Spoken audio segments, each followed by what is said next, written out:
Hey, what's going on, everyone?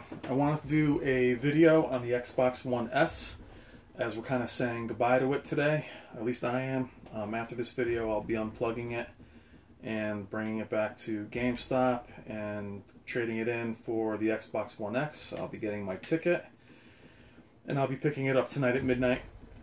I'm only picking it up at midnight because I'm going away for a few days, guys, so hopefully tonight at midnight I'll be able to download one of the games pretty quickly and have a video of that, but I'll be away for a few days, and then I'll be back and we'll get into the Xbox One X, and we'll try to see what an upgrade it's going to be. And also a quick note, we'll do a little video maybe later today about all the hate the Xbox One X is getting before it even releases, and all the judgment. And you know, Digital Foundry's put out some videos on it, which I love Digital Foundry, by the way, and so we're gonna get into a little bit of that discussion as far as how people actually really hate other systems and judge other systems. And as you guys know, I'm absolutely not interested in that conversation at all, but that's for another video. What I want to focus on primarily now is the Xbox One S. Did it leave any legacy? Did it accomplish what it was supposed to? And also, for those of you that have a standard Xbox One, is now the S a viable option, considering that it's going to drop severely in price? So let's start off with what the Xbox One S set out to do, and did it accomplish it? As we've discussed many times before, the original Xbox One was vastly underpowered. Just like the PS4 Pro, I believe both systems were really more focused on being a media machine, and especially the Xbox One with the debacle that was the Kinect. And I understand what they really wanted to do, but they definitely took their eye off the ball and stopped being a game machine, which is what the Microsoft moniker always was. It was basically a PC in the box kind of games, let's do it. And you know, they definitely slipped up and made a huge mistake with that. The Xbox One S marketed as an HDR machine, a 4K Blu-ray player, and to me it was the first system to really introduce HDR to me with Forza Horizon, Gears of War 4, and it gave me HDR games before I was able to play them on PC and before I was able to play them on the PS4 Pro. Did it deliver? Yes and no. I mean, it did deliver the HDR. HDR was still really kind of working itself out. Like I said in the previous video, HDR to me was a little underwhelming initially, and it still was basically a slightly upconverted vanilla Xbox with HDR capability. So I wasn't overly impressed initially, simply because I was so disenchanted with the Xbox One. You guys have to remember, I also have a 4K computer, and I have the PS4, so the Xbox One has kind of sat in last place for me for the actually pretty much since it launched. And it sounds like I'm kind of beating up the Xbox One S. I'm actually not. I mean, for me, I was just underwhelmed with the fact that I had a 4K TV when I first purchased the Xbox One S, and you guys remember also the TVs that a TV I had at the time was the KS9800, which was 78 inches.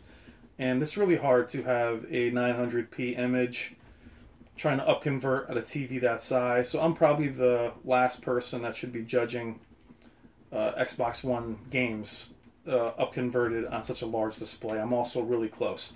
So those of you guys that have smaller displays, 49 inches, 55 inches, you know, take what I say with a grain of salt in regards to the upconversion of the Xbox One games.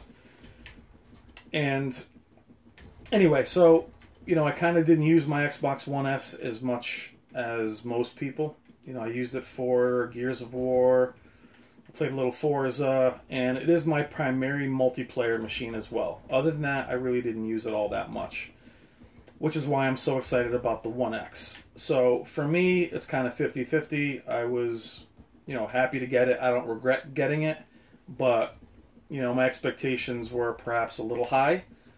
You know, so all that said, it is going back. I'm not necessarily going to mix it terribly, but let's talk about what it also did right, and maybe what it can do in terms of value for some of you that either have a PS4 Pro and are thinking about an Xbox. I know, God forbid, we talk about, you know, people having both consoles or not hating each other, but you know, it is a possibility. If you have a PS4 Pro and you wanted some of those Xbox exclusives and you don't want to pay $500 for the Xbox One X, the Xbox One S is a viable option. It's a 4K Blu-ray player. And it's actually, considering how much Blu-ray players cost, considering it plays games and its other options, it's a damn good 4K Blu-ray player. So keep that in mind. You can also get all of its exclusives, and it also has HDR support.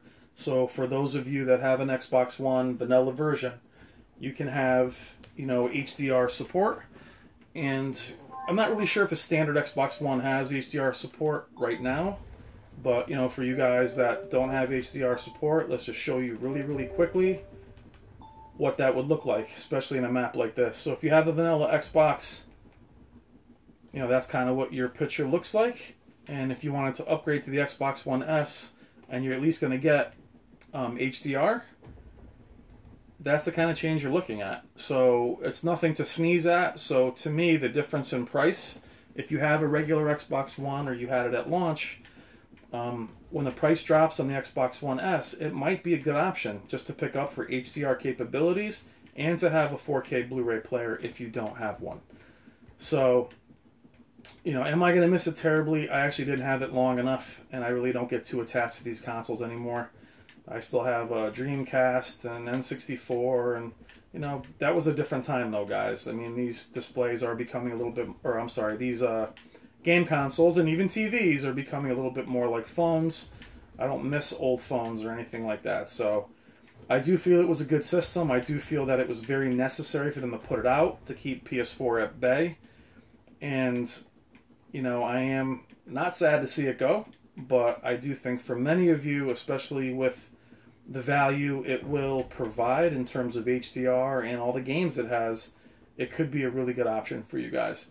So if you're a PS4 fan that wants to try, you know, or if you're a PS4 fan that doesn't have a Pro and you want some of the Microsoft exclusives and you want a 4K Blu-ray player as the S drops, I think it's a great option. And for those of you that have a base Xbox One, the Xbox One S is a reasonable upgrade. You know, $500 is a lot of money to upgrade to the whole 4K thing. Some of you guys that have smaller displays really don't care much about the games being 4K. So the Xbox One S will also upconvert slightly more than the Xbox One. It is noticeable. I noticed the difference when I first bought the Xbox One S.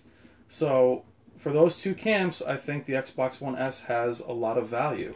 It's a great design. It's very sleek. It's white, and it has a lot of functionality.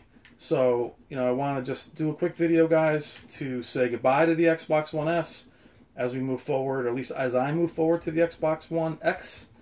And, you know, back to what we were saying earlier about the Xbox One X, I understand there's all kinds of hate out there. It doesn't do 60 FPS. It's not a true 4K machine. Guys, let's just keep things a little bit realistic. We're going from an Xbox One that can do 720p and 900p to a whole nother console. The console's $500. Though I am saying that that is expensive compared to what we're expecting from it, it's not that expensive. So I'm gonna wait and hold my judgment until I actually have it in my hands. I'm not gonna go by what other websites say until the bugs are worked out. But you know, I'm gonna have it. So if you guys are apprehensive, hang back. Give me. I'll be away for a few days. Give me a few weeks, and I'll answer as many questions as I can once I get my hands on it. Because to me, it's not a risk. I'm looking forward to it, just like I was looking forward to the PS4 Pro. And if you guys remember, the PS4 Pro received all the same hate from the Microsoft camp.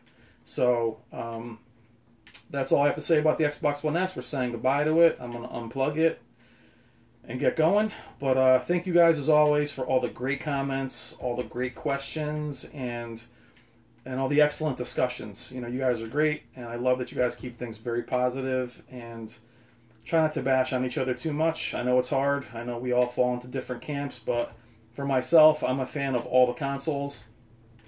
And that's about it. Thank you again, and I will talk to you guys soon, and I will post a video tonight at midnight. I'm not going to bother with an unboxing. There's a million of those online, and what we're going to do is we're going to hopefully download maybe Gears of War 4, whatever goes faster, and I'll post a video tonight very late, and then you'll see videos from me in the next few days. So thank you as always, guys. Take care.